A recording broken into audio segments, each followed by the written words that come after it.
Портал Работник на YouTube. Притиснете лайк и subscribe и удрете на звончето. Почитувани гледачи, јас сум Бобан Илиевски, а вие гледате Работник подкаст. Денеска разговараме на прашања поврзани со пазарот на труд, работниците и нели дивната флуктуација би рекол и така натаму. За таа цел наш денешен гостин е професорот Димитар Николовски, кој што предава на економскиот факултет во Прилеп при Универзитетот Свети Климент Охридски. Професоре Николовски, ви благодарам што ја прифативте поканата да бидете наш денешен гостин. Благодарам за поканата. Ќе започнеме од едно поопшто прашање, а тоа е како ја оценувате моменталната состојба на пазарот на труд во Македонија? Ви благодарам. Најнапред сакам да ги поздравам гледачите на овој подкаст, кој што во рамките на порталот работник.мк се обидува нели да ги промовира и да ги прикаже на пошироката јавност сите оние актуелности и проблеми кои што се поврзани со пазарот на труд во Македонија, во регионот и пошироко. Кога зборуваме за моменталните состојби на пазарот на трудот во Македонија, она што може да се забележи, да се заклучи е тоа што имаме една изразена, изголемена неизвестност која што произлегува од поклопувањето на повеќе кризни моменти. Имено што туку излеговме од кризата со пандемијата поврзана со COVID-19, знаеме започна конфликтот во Украина кој што беше основа за една поголема политичка криза. Тоа представуваше еден предуслов за отпочнување на енергетската криза која што ја имаме во Европа, а особено кај нас тоа е проследено со еден изразен инфлаторен шок, односно порастот на цените на производите, на услугите, кои што сите граѓани тоа го чувствуваат. Секако дека очекуваме ваквата кризна состојба да заврши што е можно побрзо и економијата повторно да влезе во една, би рекол, нормален мод на работење, но што кажуваат индикаторите за пазарот на трудот или што моментално ја имаме како состојба на македонскиот пазар на труд, од она што го имаме како реални показатели. Имено последните показатели од анкетата за работна сила која што ја спроведува Државниот завод за статистика покажуваат дека стапката на активност во вториот квартал од 2022 година изнесува 55,3%, стапката на вработеност 47,3%, додека стапката на невработеност 14,5%. Тоа е една релативно стагнантна состојба на пазарот на трудот која што имаме од почетокот на пандемијата со COVID-19.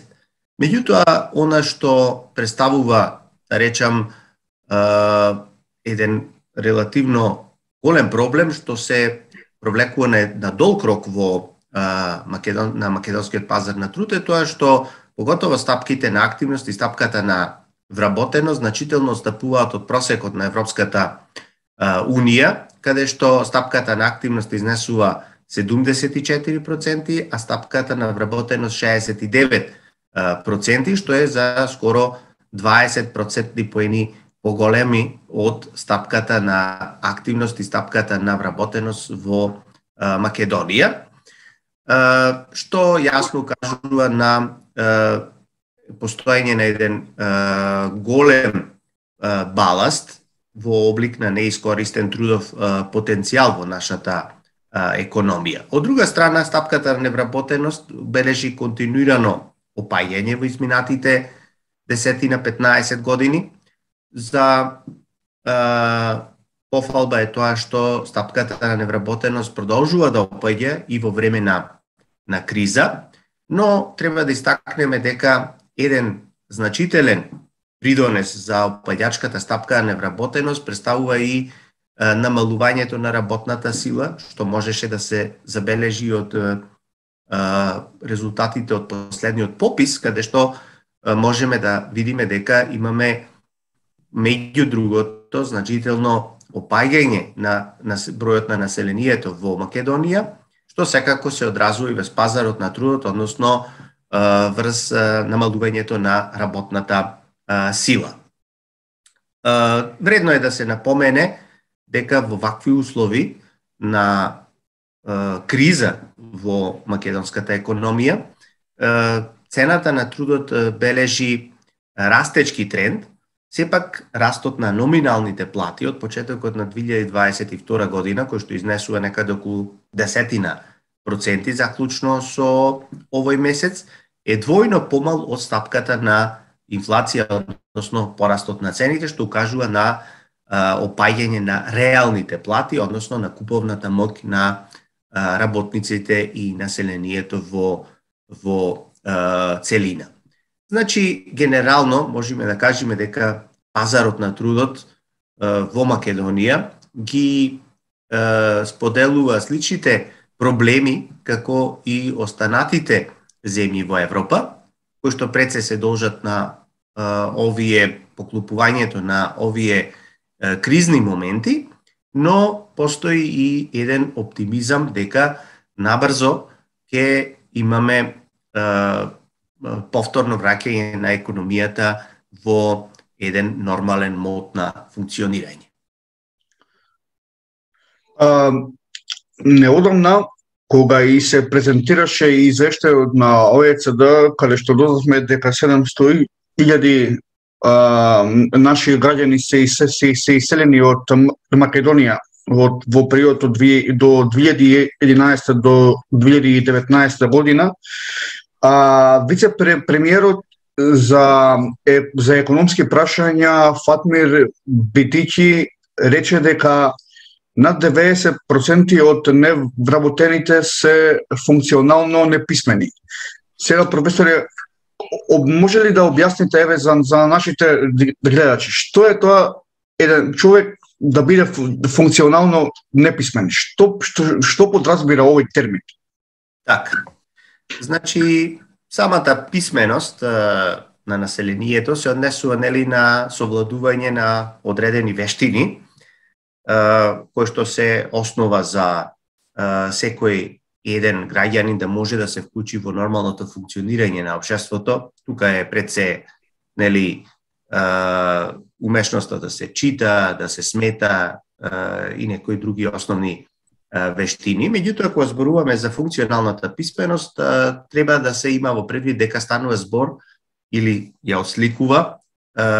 способноста и капацитетот на едно лице да се вклучи во активности што овозможува негово ефикасно функционирање во заедницата. Тоа значи дека писменоста денес не подразбира само умешност да се чита, да се смета и така натаму, туку веќе во услови на многу покомплексни работни окружувања, вклучува и други вештини, други знаења, како што се компјутерска писменост, потоа други вештини кои што се однесуваат на така наречените, ги спомнам, меки вештини, што треба секој еден работник да ги поседува, што значи дека функционалната писменост повеќе се однесува на тоа како лицето ќе ги употреби тие знаења кои што ги поседува за да може успешно да одговори на сите оние работни задачи на неговото работно место. Тука треба да се направи разлика помеѓу ние во рамките на економијата на трудот, тоа јасно го акцентираме, разлика помеѓу вештини од една страна и компетенции од друга страна. Додека писменоста значи поседување на конкретни вештини, функционалната писменост пак се однесува на поседување на компетенции. Сега, што е разликата помеѓу вештини и компетенции? Вештината представува специфична научена способност што е потребна за извршување на одредена конкретна работа и се стекнува преку конкретни обуки, преку искуството во текот на работниот век и така натаму,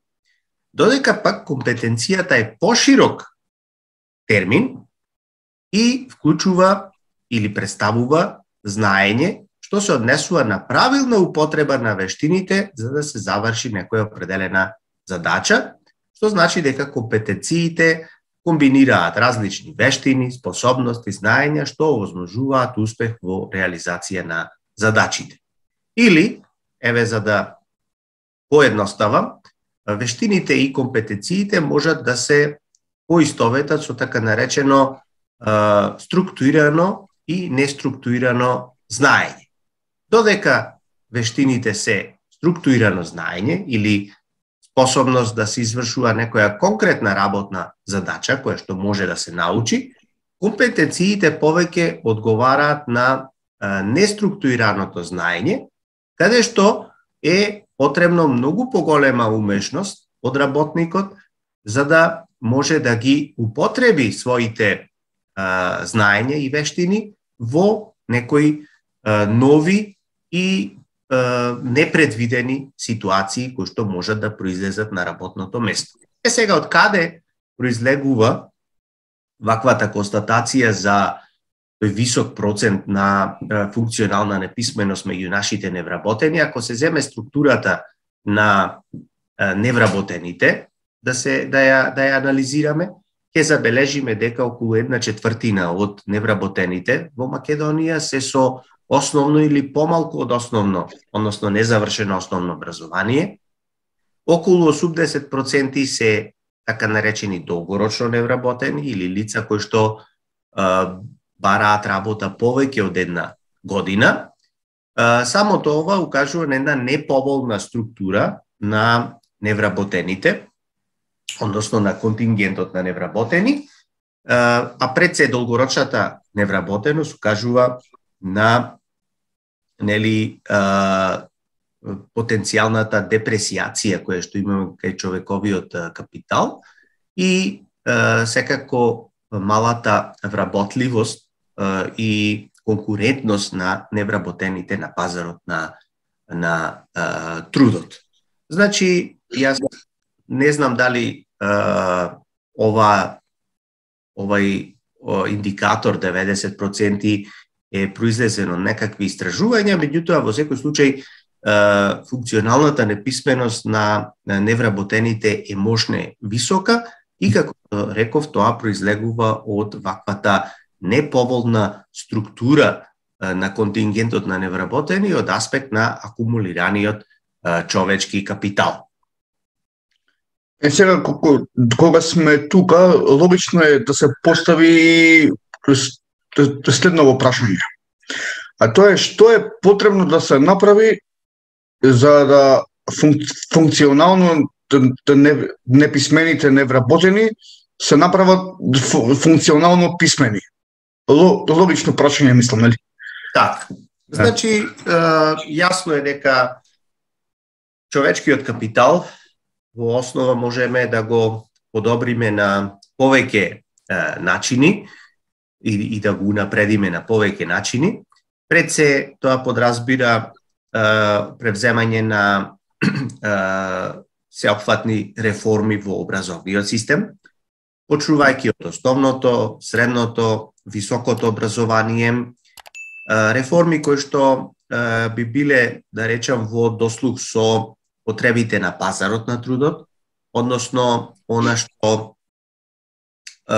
бизнисмените, работодавачите го имаат како потреби во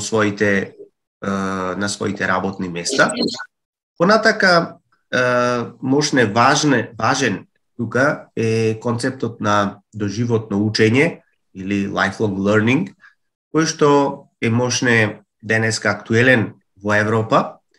со цел да се постигне нели поголема конкурентност на работната сила. Тоа значи дека не е само образовниот процес тука битен или она што ќе го произведе средното или високото образование како профил во што треба да влезе во пазарот на трудот, туку она што е значајно кај до животното учење е тоа дека секоја една компанија треба да се грижи за човечкиот капитал на своите вработени и да инвестира во така наречено унапредување на човечкиот капитал на своите вработени. Тоа значи обезбедување на различни облици на обуки, на тренинзи во текот како формални, така и неформални во текот на работата, што значи дека на тој начин би се овозможило и еден по-добар и по-перспективен кариерен развој на работниците. Не треба да се заборават тука и активните мерки, кои што ги спроведува Агенцијата за вработување во Република Македонија, кои што активни мерки треба да бидат јасно насочени и да ги таргетираат најранливите категории на невработени, оние кои што имаат најголем проблем, би рекол, во однос на акумулацијата на човековиот капитал и на тој начин секако да овозможат нели поголема конкурентност на овие невработени и на тој начин би рекол со еден ваков интегрален пристап на повеќе мерки или повеќе фронтови во однос на невработените би можеле да се подобри нивната позиционираност на пазарот на трудот, би рекол, а со тоа да се зголеми и нивната вработливост. Пред малку нели го споменав податокот дека според извештајот најновиот извештај на ОЕЦД 700.000 луѓе се иселени од Македонија од 2011 до 2019 година. Сега, професоре, тоа е една огромна бројка за нас, како држава од речиси 2 милиони, не сме ни 2 милиони. Што, конечно, треба да се направи, доколку седнат, нели, луѓето од владата и експерти заедно, што би требало да донесат како политики за да се намали екзодусот на луѓе од Македонија. Бидејќи ако продолжи темпото вака, мислам дека тоа е еден многу сериозен проблем. Така. Значи, проблемот со емиграцијата од Македонија и од останатите земји од регионот, бидејќи не е само уникатен проблем за Македонија, туку е еден проблем кој што го погодува целиот регион, би рекол скоро сите посттранзицијски земји кои што преминале од социјалистички кон пазарен начин на стопанисување, поминале низ оној трнлив пат на транзицијата, со затворање на голем број на компании кои што биле претходно во државна сопственост и така натаму, голем број пораст нели на невработеноста и така натаму. Значи, миграцијата од овој регион нормално дека се појави како еден нужен излез за или ние како што го нарекуваме во рамките на економијата на трудот алтернативен механизам на прилагодување на пазарот на трудот, каде што невработените со цел да обезбедат сопствена екзистенција и екзистенција за своите семејства, нели, повремено или трајно се иселуваат во потрага по работа. Тоа значи дека пазарот на трудот во известна мера или дефектот во функционирањето на пазарот на трудот во известна мерка е една од причините за миграцијата, но секако дека причините за миграцијата се и пошироки, значи излегуваат надвор од контекстот на пазарот на трудот и треба да ги наблюдуваме како еден поширок општествен, социјален и економски феномен. Затоа и мерките кои што треба да ги една држава да ги превзема како Македонија во поглед на намалување на ваквите миграторни движења, треба да се однесуваат како преку интервенции во рамките на пазарот на трудот, но секако и преку еден сет на мерки кои што значи една поопшта реформа во рамките на целокупната економија, односно во функционирањето на општеството. Сега во рамките на пазарот на трудот, на што треба да се стави акцент? Секако порастот на реалните плати кој е на прво место. Дали тоа би се правело директно преку интервенирање, законот го имаме за минимална плата, потоа ги имаме облиците на синдикално организирање, носење на така наречени колективни договори за одредени категории на работници и така натаму. Значи, сето тоа треба да биде во насока на подигнување на животниот стандард на работниците, а со тоа и на благосостојбата на населението. Паралелно со цената на трудот, секако, односно платите, треба да се има во предвид и условите при вработување, или она што во рамките на Меѓународната организација на трудот е наречена агендата за пристојна работа или decent work, што значи дека не само цената на трудот, туку и сите останати услови за работење се мощне важни за да го направат вработувањето да биде што е можно поатрактивно. Тука кај нас во Македонија посебно треба акцент да се стави и на неформалниот сектор, односно превземање на соодветни мерки кои што би значило формализирање на ваквото неформално вработување, нели, за да се овозможи една попристојна работа, би рекол, за сите вработени. Она што го истакнав е тоа дека мерките кои што се однесуваат на миграцијата ги надминуваат рамките на пазарот на трудот и секако треба да се однесуваат на еден поширок пристап на реформи во државата. Тука пред се однесува на така наречените, тоа се однесува на така наречената институционална реформа или реформи на сите оние институции во сите сфери од работењето, што во нашиот случај треба да значи како земја која што ги отпочнува преговорите за членство во Европската унија, треба да значи хармонизирање